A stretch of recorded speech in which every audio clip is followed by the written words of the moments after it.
3 palavras: sepultamentos celestiais tibetanos. Já vi muita coisa na internet, mas isto... Veja o que aconteceu com o Steve. O Steve não é particularmente sensível e não costuma ter medo desses vídeos. Mas o que vimos... Bem, este é um ritual funerário bastante antigo, mas falaremos sobre isso um pouco mais tarde. E você entenderá por que não deve deixar os animais provarem o gosto de humanos. Bem, vamos lá, Steve, levante-se. Nos seres humanos, a ingestão de sal causa... Isso? Não, a liberação de dopamina, que está ligada ao centro de prazer do cérebro. Por causa disso, os alimentos salgados são viciantes, praticamente como a nicotina e o álcool. É por isso que quando as pessoas comem alimentos salgados, elas querem comê-los repetidamente. Por que você precisa dessa informação? Não estamos tentando convencê-la a largar o sal ou algo do tipo, mas é que as coisas funcionam praticamente da mesma forma nos carnívoros. E você sabe qual é o alimento mais salgado da dieta de um leopardo ou de um tigre? O humano. O sal é, em parte, a razão pela qual os predadores, quando provam a carne humana, tornam-se devoradores de humanos em série. Acompanhe o raciocínio. Há mais sal no sangue humano do que no sangue animal. Portanto, quando um predador prova esse sangue salgado, ele deixa de gostar do sabor do sangue fresco de animais como veados ou zebras. Isso não é uma especulação minha, é o que dizem os especialistas. Porém, como qualquer substância que causa dependência, o sal precisa de tempo. Para que o predador fique viciado nele, vários fatores devem coincidir. Primeiro, ele precisa caçar uma pessoa e não simplesmente encontrar um cadáver em algum lugar. Segundo, é preciso comer bastante, às vezes até mais de uma vez. Mas se tudo isso acontecer, o animal ficará imparável. É claro que para que um predador ataque uma pessoa é preciso também haver motivos. Por exemplo, uma doença que impossibilite a caça da presa habitual, ou a falta de alimento regular. No entanto, é o sal que acaba sendo a causa de números tão horríveis. Tigresa de Champawat, 436 vítimas. Leopardo de Panar, 400 vítimas. Crocodilo Gustave, mais de 300 vítimas. Leopardo das Províncias Centrais, 150 vítimas. Comedores de homens de Tsavo, 135 vítimas. E este é apenas o topo de uma longa lista de animais que ficaram viciados em carne humana. E às vezes as próprias pessoas lhes ensinam isso. Os sepultamentos celestiais tibetanos são um costume tradicional de despedida dos mortos no budismo tibetano. Em monastérios isolados do mundo por muitos anos, os monges sepultam os mortos alimentando abutres com seus corpos. O cadáver é colocado em um lugar especial, cortado e em seguida as aves voam até lá. Felizmente para nós esta é uma cerimônia muito reservada. Tão reservada que vi o vídeo e não aconselho a procurar. No entanto, os abutres estão tão acostumados com esse ritual e com o sabor da carne humana que nem sequer sentem medo das pessoas vivas por perto. Eles atacam o corpo com tanta avidez que se livram dele em 15 minutos. Sobram só os ossos. No entanto, os animais podem se viciar não só em sangue humano ou com ajuda humana. Os mandris, que são parentes bem coloridos dos babuínos, fazem isso muito bem por conta própria. O que os ajuda a adquirir um vício é a iboga, uma planta perene, nativa das florestas tropicais da África Central. Este arbusto contém ibogaína, um composto psicoativo que é particularmente abundante nas raízes e na casca. Sabe-se que a planta é consumida por muitas espécies de animais selvagens nativos, mas são os mandris que a utilizam para uma finalidade específica. Acredita-se que eles comam as raízes de iboga para aumentar suas chances na luta pelo domínio. Basicamente, eles usam a ibogaína como se fosse aquela poção do Asterix e Obelix, mas em vez de dar força e velocidade incríveis, ela causa alucinações. A velha história de expectativa e realidade. Em seu livro Animais e Psicodélicos, Giorgio Samorini, especialista no estudo de substâncias psicoativas e plantas sagradas, descreveu uma conversa com o xamã no Gabão. O xamã contou ao cientista que os mandris machos, que periodicamente competem entre si com seus enormes grupos itinerantes, usam a raiz de iboga para, digamos, levantar o ânimo. Quando os machos estão se preparando para lutar pelo direito de acasalar ou de subir na hierarquia, primeiro eles desenterram e comem a raiz do arbusto de iboga. E eles procuram especificamente esta planta. Depois de comê-la, os machos esperam algumas horas para que a ibogaína faça efeito e em seguida partem para a luta. Não se sabe ao certo quais benefícios o alucinógeno pode proporcionar em combate, mas é possível que ele também tenha um efeito analgésico. A propósito, o Rafiki do Rei Leão é justamente um mandril, e algo me diz que ele sabe muito bem sobre substâncias psicoativas. Embora às vezes os animais nem precisem saber de nada antes para sentir os efeitos de certas substâncias. Eles apenas seguem seu instinto, ou algo assim. Eles experimentam uma vez e pronto, já era. Na Austrália, um porco selvagem saqueou um acampamento e bebeu pelo menos 18 latas de cerveja. O incidente ocorreu em uma área remota da Austrália Ocidental, em um acampamento no rio The Grey. O porco selvagem foi visto na área ao redor do acampamento durante dias, durante os quais roubou toda a cerveja das pessoas, bebeu e depois começou a rasgar sacos de lixo. Ou seja, ele se comportou como um bêbado agressivo em busca de um lanchinho. Um pouco mais tarde, as pessoas viram o porco bêbado correndo em volta de um carro e uma vaca correndo atrás dele. Claramente havia algum tipo de conflito entre os animais. No final, o porco recuou, se jogou no rio e saiu nadando. Ele foi visto pela última vez deitado debaixo de uma árvore. Talvez ele estivesse sofrendo de ressaca. O segredo é não deixar que o porco descubra como se livrar da ressaca. E este é apenas um porco bêbado. Imagine se houvesse mais deles. Não, melhor ainda. Imagine se alguns animais maiores e mais perigosos se embriagassem, tipo uma manada de elefantes. Então, o Steve pesquisou e encontrou a seguinte história. Na Índia, vários elefantes viraram um pequeno vilarejo de cabeça para baixo, pisoteando plantações e destruindo casas. Por quê? Eles estavam em busca de uma bebida alcoólica forte local chamada marrua.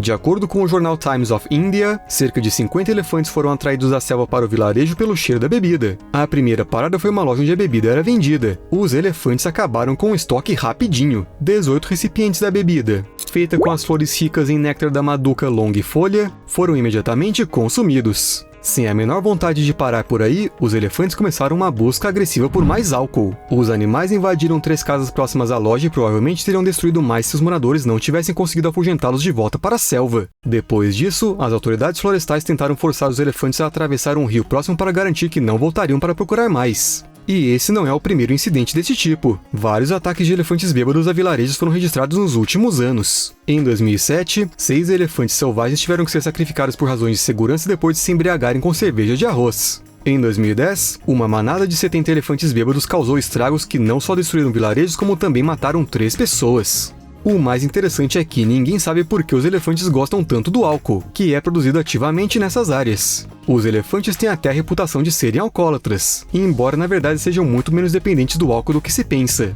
A culpa de tudo são os frutos da árvore marula. Elas começam a aparecer no final de fevereiro, e nesse período é possível ver manadas de elefantes se deslocando de uma árvore para outra. Cada marula produz centenas de frutos doces e muito nutritivos, que ficam amarelos quando maduros e normalmente acabam no chão. Os elefantes gostam muito dessas frutas. Muito mesmo! Mas essas frutas podem fermentar e os moradores locais as utilizam para fazer bebidas alcoólicas. Por causa disso, há muitas décadas, existe um mito de que os elefantes comem as frutas fermentadas e depois andam por aí bêbados e desordeiros. E eles comem mesmo, sem importar se são frutas comuns ou fermentadas. Mas os especialistas dizem que é impossível se embriagar com as frutas. Para ficar bêbado, um elefante precisaria comer 1.400 frutas fermentadas, o que é fisicamente impossível. Agora, beber algumas caixas de cerveja de arroz é outra história. Comprados aos elefantes e ao seu vício em álcool que destrói vilarejos, os ursos se comportam de forma muito civilizada. Eles não se aproximam das pessoas para ficarem chapados. Eles preferem métodos naturais, cogumelos psicodélicos. E assim como os mandris com raízes de iboga, os ursos procuram especificamente esses cogumelos e sabem exatamente que obterão o efeito desejado com eles. Agora, se um urso conseguir algo mais forte... Em 11 de setembro de 1985, um idoso do Kentucky acordou, saiu de casa e encontrou um corpo na entrada de sua garagem. E isso já seria um começo de dia pouco comum. Mas o cadáver usava um colete à prova de balas e tinha um paraquedas. O homem não identificado usava óculos de visão noturna e trazia consigo várias pistolas e um monte de um conhecido pó branco no valor de cerca de 14 milhões de dólares. O idoso se recuperou do choque inicial e chamou imediatamente a polícia. A vítima foi logo identificada como um ex-paraquedista militar, policial e advogado, que combinou suas habilidades únicas para se tornar um contrabandista. E o homem se especializou em entregar todo tipo de substâncias usando um paraquedas. Mas algo deu errado naquele dia. Não se sabe se o seu paraquedas não abriu ou se o contrabandista simplesmente o abriu tarde demais. Seja como for, o homem estava morto. Seu avião continuou voando e depois caiu. Você provavelmente perguntará, o que os ursos têm a ver com isso? Tem a ver com o fato de que cerca de 3 meses depois, um barimbau de 80 quilos foi encontrado no estado da Geórgia, cercado por 40 embalagens plásticas abertas com vestígios daquele mesmo pó branco. E infelizmente ele estava morto. Todos os pacotes foram localizados perto do local onde o avião do contrabandista havia caído. Apesar do peso impressionante do urso, ele não conseguiu resistir a cerca de 32 quilos dessa felicidade duvidosa. O animal morreu de overdose. O estômago do urso estava completamente cheio da substância. Nenhum mamífero do planeta poderia sobreviver a isso. Hemorragia intracraniana, parada respiratória, hipertermia, insuficiência renal, insuficiência cardíaca, derrame, tudo isso aconteceu com o urso. Este urso foi empalhado e pode ser visto em um museu. Acho que o encontrei. Perdão, sei que é uma história triste, mas não pude deixar de mostrar isso. Perdão.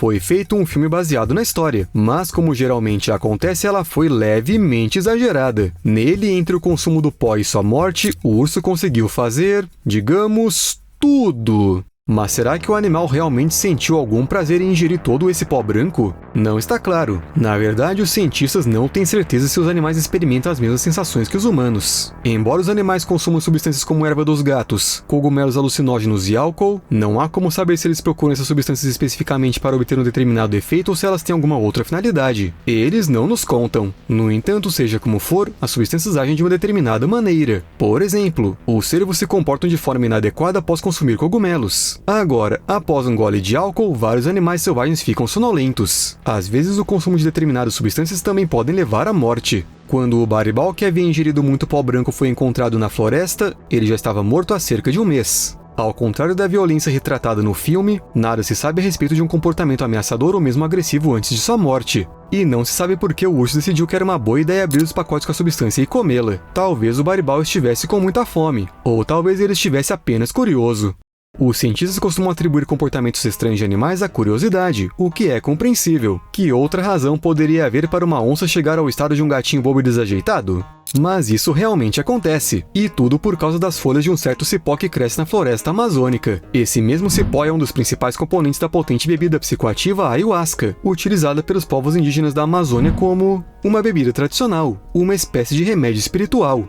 Não se sabe exatamente como a ayahuasca afeta o cérebro da onça, mas a julgar pelo vídeo ela é forte o suficiente para fazer o felino se contorcer de costas e ficar olhando para o nada. A própria ayahuasca é conhecida por conter um alucinógeno, mas ele não vem do cipó. Portanto, o efeito exato que a onça está experimentando é algo que só pode ser imaginado. Os cientistas não sabem exatamente por que as onças ficam assim, mas as pessoas com quem elas convivem há milhares de anos na floresta tropical acreditam que a ação dos cipós melhora suas habilidades de caça. Talvez deitada de costas seja mais fácil chegar até a presa? Mas será que as onças podem fazer coisas assustadoras quando estão chapadas? Não se sabe. Existem tão poucas onças na natureza e elas vivem tão longe que é considerado uma sorte o simples fato de ver uma. Bom, ou muito azar, já que as onças matam cerca de 20 pessoas por ano. Mas é pouco provável que esses predadores saiam para caçar depois de comer plantas psicoativas. Se bem que vai saber. Talvez elas só ataquem por causa do efeito dessas plantas. Ainda não há evidências. Povos querem abraços. A droga psicoativa conhecida como metileno-dioximetanfetamina pode fazer com que as pessoas sintam mais amor pelos outros, sintam uma sensação de euforia e abertura. Depois, é claro, vêm as consequências. Vale dizer que a droga é proibida na maioria dos países do mundo, mas a questão não é essa. Um estudo recente sugere que ela tem os mesmos efeitos nos polvos e nos humanos. Os polvos são quase completamente antissociais, exceto quando estão acasalando. Portanto, os pesquisadores que os estudam precisam manter os animais separados para evitar que eles matem ou devorem uns aos outros entre os estudos. Um problemão, diga-se de passagem. No entanto, polvos tratados com a droga psicoativa começaram a se comportar de forma completamente diferente dos outros polvos. Eles queriam passar mais tempo perto dos outros polvos e até os abraçaram. Apenas abraçaram, sem tentar machucá-los. O que acontece é que os polvos e os humanos têm genes quase idênticos em uma proteína que liga as moléculas de serotonina às células cerebrais. Essa proteína também é alvo da substância psicoativa, mas mesmo depois de descobrirem isto, os investigadores ficaram chocados com o efeito. Há muito o que aprender. Muitas pessoas estão acostumadas a ver a nossa espécie como o auge da evolução e considerar os outros animais estúpidos demais. No entanto, durante séculos, nós humanos observamos o comportamento animal para aprender quais ervas e cogumelos são medicinais. Isso tem até um nome especial, zoofarmacognosia, ou seja, a automedicação dos animais. O povo indígena Navajo, por exemplo, reverencia o urso por ensinar as pessoas a usar a raiz de Oxá para dores de estômago, infecções bacterianas e problemas respiratórios superiores. Cavalos condor procuram caules de salgueiro, e foi assim que os humanos chegaram à aspirina. Já os macacos pregos se cobrem de frutas cítricas e citronela para repelir insetos. Os humanos usam o mesmo método. É bem provável que os animais ainda tenham algo a nos ensinar. Círculos nas colheitas. Foi descoberto recentemente que wallabies, que são marsupiais parecidos com pequenos cangurus, comem campos de papoula cultivados legalmente na Tasmânia e obtêm um prazer especial com isso. Em outras palavras, eles experimentam uma sensação de embriaguez, saltam em círculos e amassam as plantações, razão pela qual estranhos círculos se formam nos campos. Os ufólogos devem ter pensado que isso era obra de alienígenas, mas infelizmente são apenas wallabies chapados. A Tasmânia é o maior produtor mundial de papoulas cultivadas legalmente para o mercado farmacêutico, ou seja, é um verdadeiro refúgio para os marsupiais viciados. Cervos e ovelhas se juntam a eles de tempos em tempos, e eles também se comportam de forma estranha. Resumindo, é como uma rave num campo de papoulas. A única coisa que falta são os ursos. Até mais!